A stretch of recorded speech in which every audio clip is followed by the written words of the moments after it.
Hello వియస్. Nithyaram Kannada industry నుంచి వచ్చి తెలుగు సీరియల్స్లో టాప్ హీరోయిన్గా కొనసాగుతున్న నటి. తెలుగు సీరియల్స్లో నటించే హీరోయిన్స్ 90% కన్నడ నుంచి వచ్చిన వారే అంటే అతిశయోక్తి కాదేమో.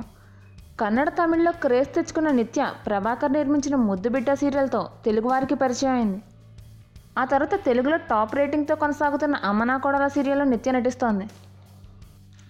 తమిళ్, తెలుగు, కన్నడ, మలయాళ భాషల్లో సక్సెస్ఫుల్ సీరియల్గా కొనసాగుతున్న నందిని సీరియల్లో టైటిల్ రోల్ చేస్తున్న నిత్య తమిళ్లో ప్రోగ్రామ్కి జడ్జ్గా కూడా వ్యవహరిస్తోంది.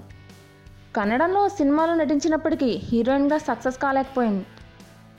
నిత్య తండ్రి కన్నడంలో ఫేమస్ క్లాసికల్ డాన్సర్ అయిన రామ్. ఈయన సుమారు 500 స్టేజ్ పర్ఫార్మెన్స్లు ఇచ్చారు.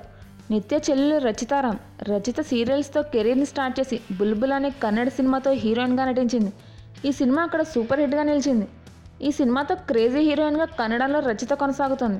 2015లో వచ్చిన రాణా సినిమాలో రుక్మిణి క్యారెక్టర్కి బెస్ట్ యాక్ట్రెస్ అవార్డు అందుకుంది రచిత. 2017లో 3 సినిమాల్లో యాక్ట్ చేస్తున్న రచిత శాండిల్వుడ్లో మోస్ట్ సక్సెస్ఫుల్ హీరోయిన్గా కొనసాగుతోంది.